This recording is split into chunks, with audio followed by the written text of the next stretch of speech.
Ontario.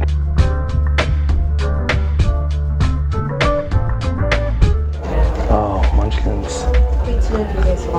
Cool coffees. Wow. Amazing. Phoenix, what's up?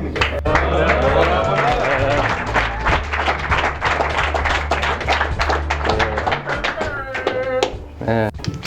Check. I feel like I'm going up here doing a comedy routine. So the other day, man, a lot of beautiful people here. Pause. Love this. Oh, that's the.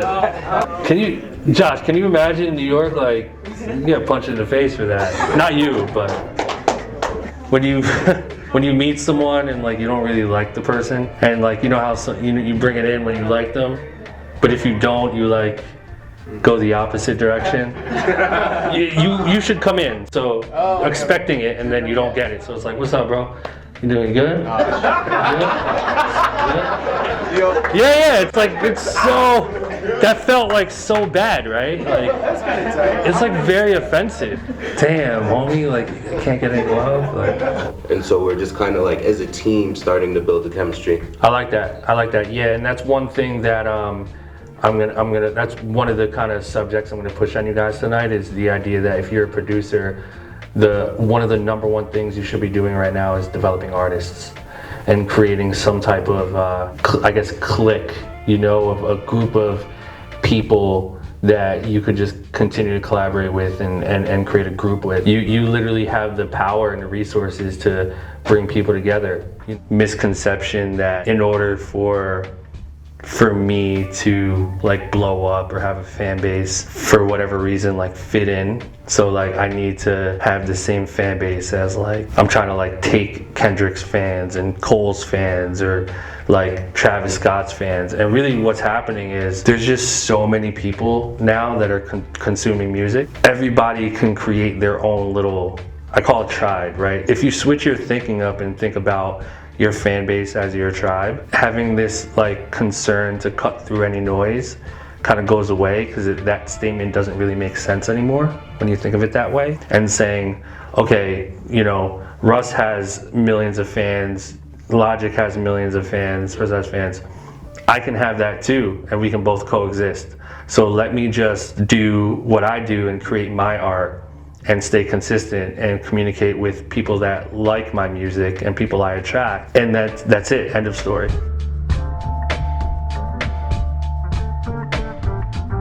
The beat was cool. It was open enough. I'm a big fan of beats that are open enough for vocalists, and you did a really great job to keep it open and melodic enough, but not too complex for vocalists to be overwhelmed. My first instinct would be to get him to, take vocal coach lessons. Right. Yeah, and really get in there. Influencing the listener to really believe everything you're saying.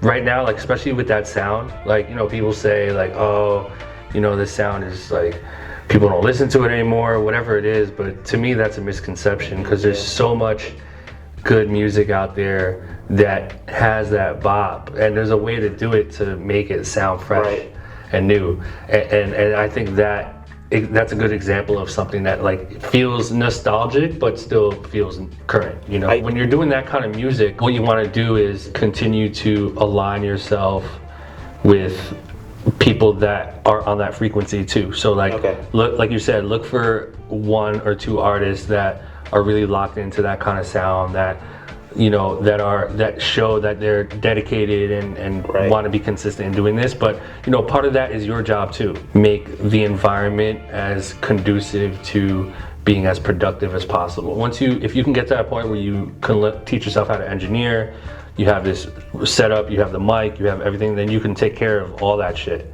And all you need is to find a couple artists that could just come in, and you can start producing for them, develop, you can, record, mix, master, do the A to Z.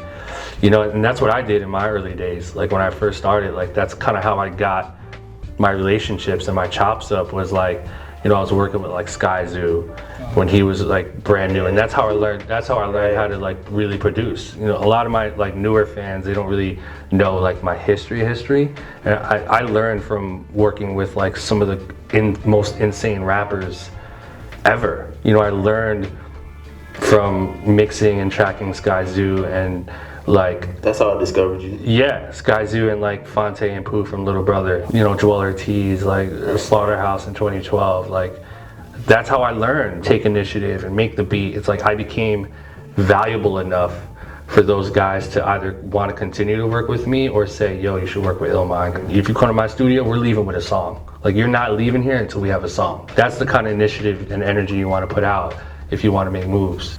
My first choice would be LA. It's either LA, Atlanta, or New York. But if you really, not saying that you have to, but if you want to increase your chances of rubbing shoulders with people you want to rub shoulders with, you have to be out there. Like I moved to LA, but I just love Brooklyn so much. And my wife does too, so we're not going, we just moved into a new house, so we're not moving anytime soon, but I'm in LA almost every month. Yeah.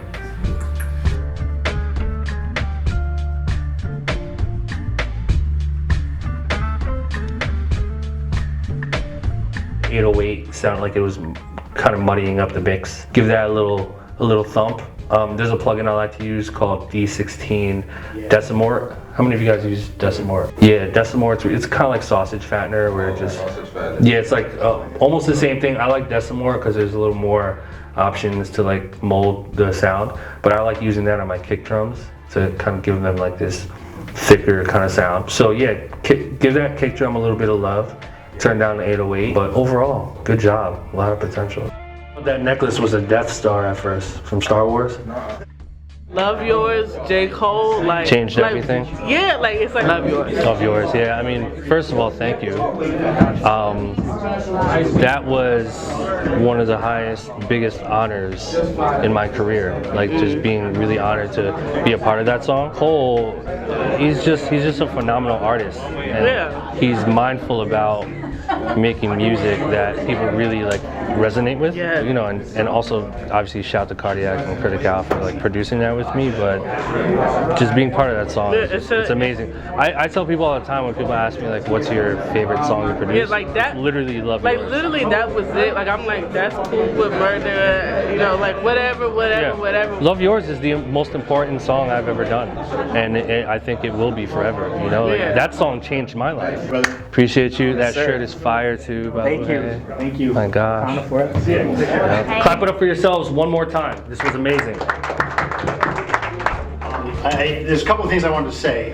First of all, please accept our gratitude, man. Having you here is awesome. So thank you for that. And I want you all to know that you're living a different world than I'm living. I don't do what you do, but I'm inspired by you. All right, to hear what you guys have all done and hear the work that you're putting in and hear the fact that you're interested in just continuing to work really hard is incredibly inspiring for somebody like me who has none of the talent that you have. The 3 R's: record, release, reply. Don't forget that. I do a lot of work with a lot of singer-songwriters, and man, that's good advice for them as well. So stick with what you're doing. It's awesome. Thank you for being here. Appreciate you, man. Amazing, dude. Amazing. Clap it up for listening one more time.